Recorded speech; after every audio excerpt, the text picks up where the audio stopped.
Bonjour à toutes et à tous, bienvenue dans cette nouvelle vidéo, bienvenue en 2023 également. Donc je voulais vous souhaiter à toutes et à tous une excellente année 2023 et je voulais également vous remercier pour votre fidélité, votre confiance et votre intérêt. Je suis une personne qui est assez jeune, énormément de personnes qui me suivent ont plus d'expérience que moi, donc c'est quelque chose qui ne m'était pas familier et que je trouve très beau. Le fait que vous me fassiez confiance malgré mon âge et malgré mon peu d'expérience également, faut le dire, faut être honnête, dans le milieu astrologique. Donc merci vraiment du fond du cœur à toutes et à tous pour cette année 2022, et puis j'espère qu'on fera plein de choses encore en 2023. Ma fille vient de naître, elle est née le 30 décembre à Rennes à 9h02, donc évidemment je vais porter mon énergie énormément vers ma fille, évidemment. Mais je vais, évidemment, continuer l'astrologie indienne sur cette chaîne, et en parallèle l'astrologie occidentale. Je vous invite à vous abonner. Il y a déjà 2 autres vidéos que j'ai postées sur cette chaîne, la prochaine pleine lune du 6 janvier, et puis une autre vidéo sur Pelé, qui vient de décéder, où on analyse un petit peu son thème dans les grandes lignes. Bon, je vous invite à aller vous abonner à cette chaîne, et puis pour voir un petit peu les différences avec l'indienne, avec l'occidentale, et vous allez évidemment vous y retrouver dans les deux, puisque les deux sont extrêmement proches, d'accord ? L'astrologie indienne, effectivement, a une énorme influence de l'astrologie égyptienne, c'est-à-dire l'astrologie au temps d'Alexandrie, qui est en fait de l'astrologie grecque, il faut se l'avouer. Et donc, des termes comme apoclimat, tricona, etc., c'est du grec. Donc, l'astrologie indienne prend ses racines, ou plutôt ses influences, du côté des Grecs, des Égyptiens, des Arabes, des Perses, ça c'est dans l'influence au niveau du XIIIe siècle, des Juifs, des Chaldéens, et puis évidemment aussi, les nakshatras sont purement indiens. Les nakshatras. Donc, l'astrologie indienne a aussi quelque chose de purement indien. C'est quoi ? L'Ashtaka Varga, c'est-à-dire l'astrologie numérique, les nakshatras, les constellations. Donc, nous allons regarder ensemble, aujourd'hui, le thème de Benoît XVI, qui vient aussi, de décéder. On va regarder un petit peu son thème, mais avant, je voulais quand même vous préciser qu'avec la naissance de ma fille, je vais me consacrer, parce que je suis obligé de choisir ce que je veux, sur quoi je veux mettre l'accent. Donc je vais être obligé de mettre l'accent beaucoup plus sur le journal. Le journal, c'est quoi ? Ce sont les mails, les billets que j'écris. Bon, il y a déjà 1850 personnes d'abonnés, d'inscrits. Si ça vous intéresse de recevoir ces courriers où je essaie de mettre le maximum de valeur, le maximum de détails techniques, de méthodes, de choses que vous pouvez apprendre en termes philosophiques, en termes de méthodes comme on l'a vu, en termes également de pleine lune, nouvelle lune ou de transit majeur. Je vous invite à vous abonner, le lien est en description. Je mettrai également l'accent sur les vidéos YouTube, comme je l'ai dit, astrologie occidentale, astrologie indienne. On va essayer de faire au moins 2 vidéos par semaine sur les 2 chaînes. C'est mon petit enjeu, mon petit défi de cette année. Et puis enfin, évidemment, mon métier c'est de former des astrologues. Donc je continuerai l'académie. J'ai déjà 30 élèves qui suivent 2 fois par semaine des cours collectifs, et puis certains d'entre eux prennent également des cours privés. Donc si ça vous intéresse également, n'hésitez pas à aller jeter un œil. Tout cela est en description encore une fois. Je mettrai moins l'accent sur les consultations parce que ça me prend énormément de temps. Je reprendrai les consultations à un moment donné bien sûr, mais pour l'instant je suis obligé de choisir et de prendre ce qui me plaît également le plus, pour être honnête. Donc la création de contenu et le fait de former de futurs astrologues, c'est ma mission, entre guillemets, ici, donc je mets l'accent dessus. Voilà pour ce petit préambule. Et puis évidemment, bonne année à toutes et à tous encore une fois. Voici le logiciel Olympia avec le thème de Benoît XVI. C'est de l'astrologie tropique, et puis nous passerons ensuite en sidéral pour regarder les constellations. Alors comment je fais maintenant avec l'indienne ? C'est pas nouveau. J'essaie de faire comme faisait Varahamihira au VIe siècle. Comment faisait-il ? Eh bien, il il conciliait l'astrologie tropique, et ça, il nous l'est raconté dans le Brihad Samhita, VIe siècle donc, qu'il prend pour origine, pour référence, le point vernal à 0 bélier. Donc il prend un zodiaque tropique. Bon. Eh bien, nous allons essayer de faire pareil. Donc ce zodiaque est tropique, toujours avec une domification zodiacale, ça veut dire qu'un signe égale une maison ici. C'est la domification traditionnelle, antique, qui fonctionne évidemment très très bien aussi. Et puis nous avons, lorsque nous passons en sidéral, la magie des nakshatras. D'accord ? Donc évidemment, on va en parler un petit peu, on va faire un peu les deux. En tropique, on utilise les signes, Bélier, Taureau, etc. En sidéral, on utilise les constellations. Voilà comment j'utilise ces deux zodiaques, ces deux matrices. Je réponds à cette question parce que on m'a posé ces questions-là qui sont fondamentales. Ok ? En tropique, vous allez voir qu'on va voir énormément de choses. Déjà, dans le domaine en question. Évidemment, Benoît XVI est un pape. Donc, qui dit pape dit, normalement, pas de mariage et pas d'enfant. C'est le vœu, ici, de chasteté, etc. Bon. Normalement, ça devrait nous être indiqué dans le thème. Les enfants, c'est quoi ? Les enfants, c'est la maison 5. La maison 5, ici, est occupée par le nœud nord Raoult. Bon. Lui, il peut donner. C'est pas parce qu'on a Raoult en maison 5 qu'on n'a pas d'enfant. D'accord ? Il peut donner à condition de deux choses. La première, c'est que son dispositeur, c'est-à-dire la lune, le maître de la maison 5, soit bien disposé et non affligé. Bon. Et puis, également que Raoult soit bien positionné quand même. D'accord ? On sait que Raoult et la lune sont pas spécialement des planètes amies. Parce que Raoult crée des éclipses, il absorbe la lumière des luminaires.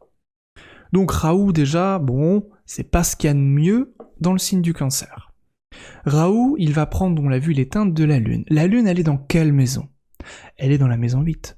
La maison où les choses se détruisent, meurent. Tout simplement parce que c'est une maison qui n'est pas irriguée par la lumière de l'ascendant. Cette maison 8 n'est pas en aspect naturel avec l'ascendant. Donc, le maître de 5 en 8, c'est quelque chose qui se détache du natif.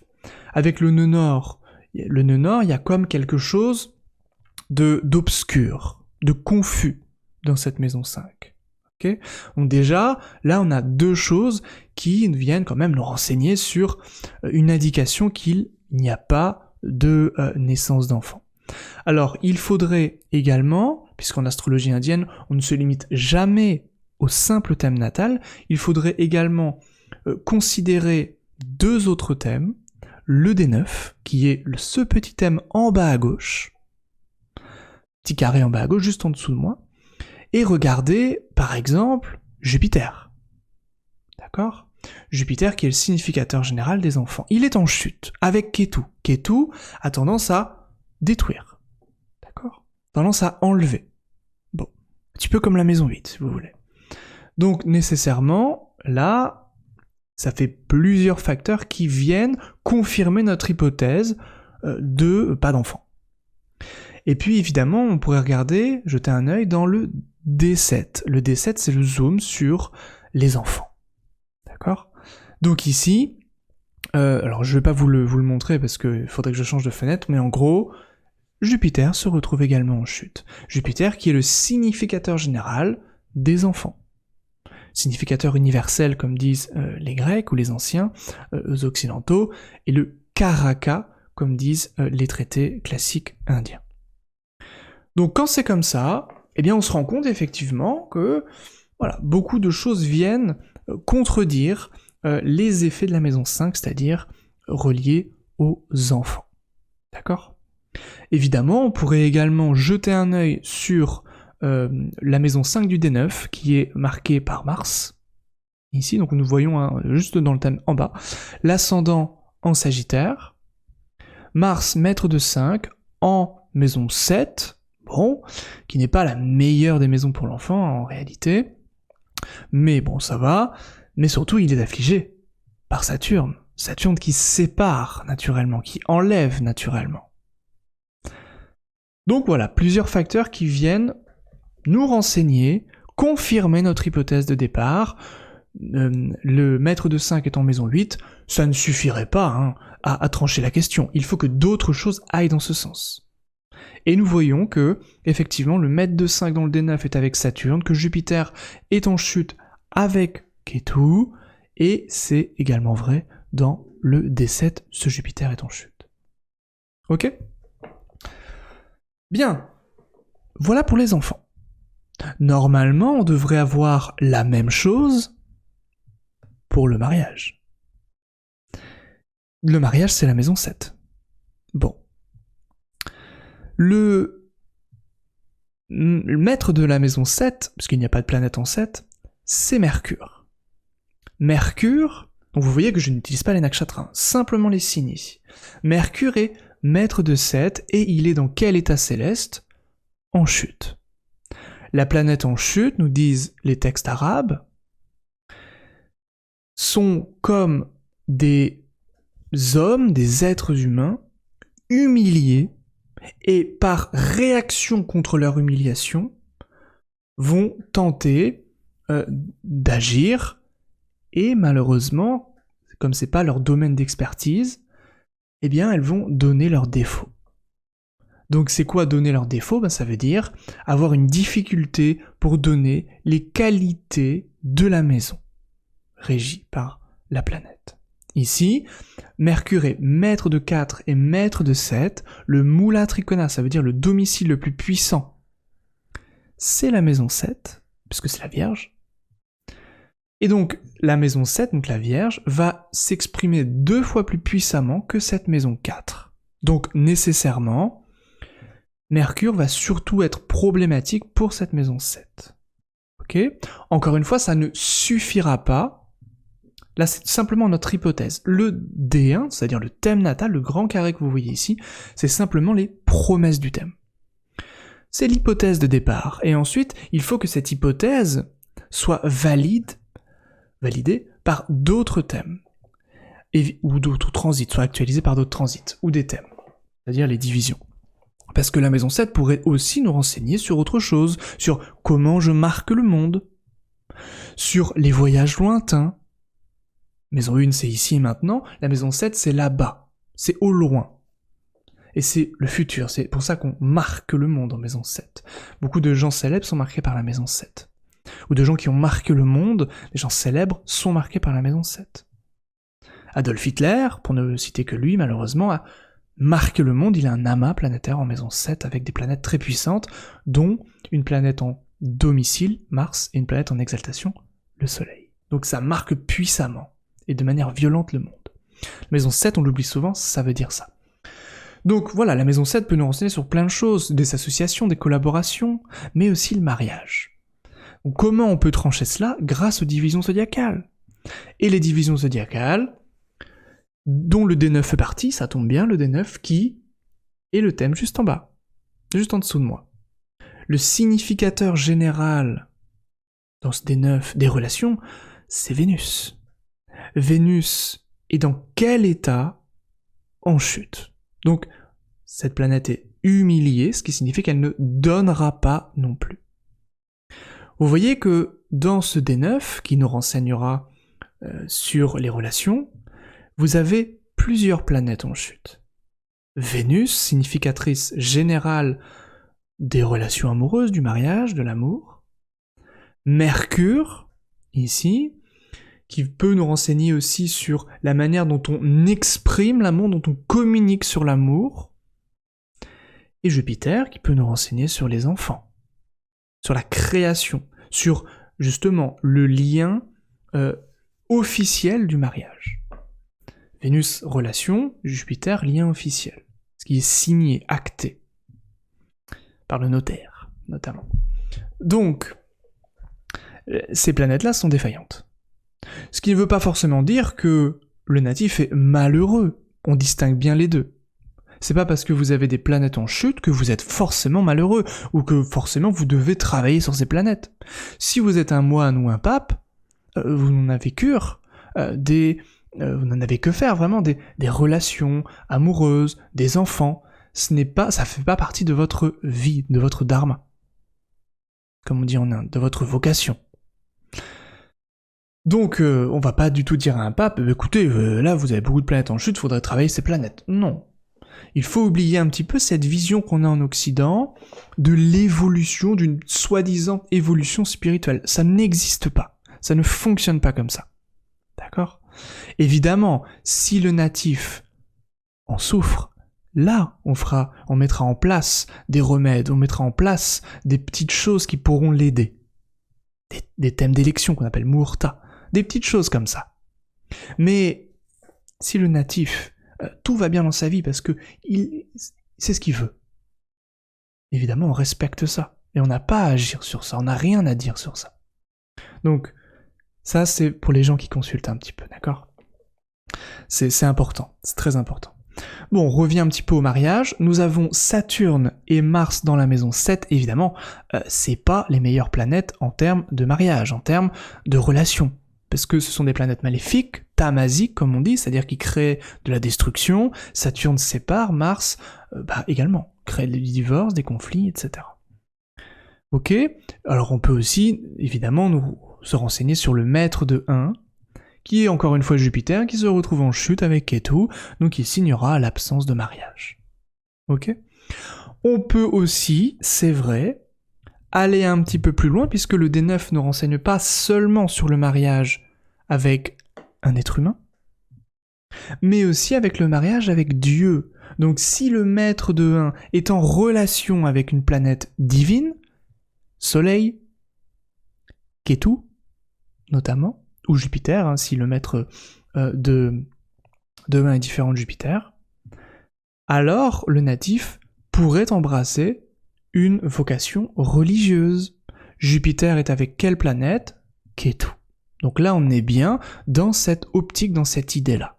Ok ? Évidemment, on pourrait voir énormément de choses. Là, c'était simplement pour vous expliquer comment on peut regarder l'hypothèse de départ avec le thème natal, enfant, vie sentimentale, et ensuite confirmer, nuancer, ou même contredire des fois, cette hypothèse avec les divisions zodiacales. D'accord ? Alors on peut jeter un œil rapidement sur l'astrologie sidérale. Bon, en astrologie sidérale, on a quoi ? Si on veut regarder un petit peu la même chose, nous avons un ascendant Purva Bhadrapada qui nous renseigne sur, c'est un nakshatra de Jupiter, donc Jupiter, le natif va être très fort, très jupitérien, c'est la planète de la religion, et puis Jupiter est collé à l'ascendant, d'accord ? Donc ça va faire en sorte que, effectivement, le natif aura tendance, ici, à être dans cette optique de religiosité, d'accord ? Surtout en Purva Bhadrapada. Purva Bhadrapada, c'est des crises profondes existentielles, surtout si c'est affligé. Là, c'est pas le cas, puisque Jupiter est une grande bénéfique, ok ? Si ce Jupiter était affligé, voilà, là il y aurait plus de difficultés, il y aurait peut-être la prise de poids, il y aurait des choses plus complexes en termes de santé. Alors on retrouve des choses aussi intéressantes, Mercure en chute en maison 2, Mercure maître de 8 pour en sidéral, ça nous montre quand même ici des problèmes reliés au visage. Et effectivement il y a des problèmes de santé relatifs au visage. Voilà, je sais pas exactement ce qu'il a eu, mais voilà un peu des choses intéressantes. Si on veut également se renseigner sur d'autres choses, la maison 5 pour les enfants. Alors c'est moins visible en sidéral parce qu'en sidéral on va plutôt renseigner sur les causes, on va plutôt se renseigner sur d'autres choses, alors que la tropique nous renseigne vraiment sur ce qui est évident, les deux grands domaines de vie. Mais nous avons quand même Ardra Nakshatra, qui est un nakshatra de tempête, de larmes profondes ici, dans la maison 5 qui peut effectivement nous renseigner sur l'enfant. Mais ici surtout, Rahu dépend à la fois de Mars, qui a tendance ici à être maléfique, donc qui enlève, et également de son dispositeur Mercure, maître de 5, qui se retrouve également en chute. Bon, donc là on est sur plusieurs facteurs, on peut également aller plus loin si vous voulez. Mercure est dans le nakshatra Uttarabadrapada régi par Saturne. Saturne est dans un signe d'un grand ennemi, ça ne donnera pas d'enfant. Voilà. Ok ? Parce que ce Saturne est chez Mars en Scorpion, Mars est ennemi de Saturne, et Mars est dans la maison 8 comté de Saturne. C'est donc un signe qui lui veut du mal. Donc forcément, Saturne, c'est un peu comme s'il était en exil ou en chute si vous voulez, c'est moins fort quand même, mais ça a tendance à détruire ou à ne pas donner les promesses régies par la planète qui déjà est fragilisée car elle est, elle, en chute. On parle ici du Mercure maître de 5. Ok ? Alors on peut également faire un peu la même chose avec ce nouveau D9, encore une fois en bas ici, maître de 5 en maison 4, c'est-à-dire la 12e maison, si on veut toujours se renseigner sur l'enfant, 12e maison comptée de la 5e, la 4e, ça a tendance à être privatif pour le domaine en question. Ok ? Le Mercure il est en Lion, il est régi par le Soleil qui est en maison 12. Donc ici, ça peut effectivement nous signer une forte, parce que c'est en exaltation, une forte séparation d'avec les enfants. Ok. Et on retrouve un petit peu la même chose avec la maison 7, ici. C'est quand même moins évident, mais Saturne en 7, Mars en 7, c'est pas ce qu'il y a de meilleur non plus en termes de relationnel. Ok ? Voilà des petites choses, mais je trouve quand même que la tropique est plus parlante au niveau des divisions zodiacales, donc c'est pour ça que j'utilise surtout les divisions en tropique. Et puis les nakshatras, comme on l'a vu, surtout pour expliquer des choses, les grands mythes qui se jouent, et puis évidemment pour tout ce qui est prédiction, là je fais tout en sidéral parce que je trouve que c'est vraiment ça qui est le plus parlant, le plus fort en termes de prédiction, notamment avec les nakshatras. Voilà ce que j'avais à vous dire pour cette petite vidéo, qui est une petite vidéo, on va dire, pour débuter l'année 2023 avec des petits récapitulatifs. Donc je vous invite à regarder un petit peu cette méthode de la vidéo, et puis à prendre votre thème, ou prendre le thème de votre choix, et à suivre un petit peu la méthode de la vidéo avec la maison 5, la maison 7, le D9, le D7, etc.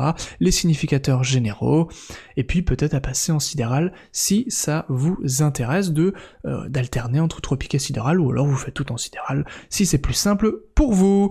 Merci à vous, encore une fois, pour votre fidélité, et je vous souhaite une excellente année 2023 qui sera, je vous le promets, riche en enseignements et en vidéo, malgré ce petit enjeu dû évidemment à cet équilibre que je dois trouver entre vie familiale et vie professionnelle. Merci à tous et à très bientôt, bye bye.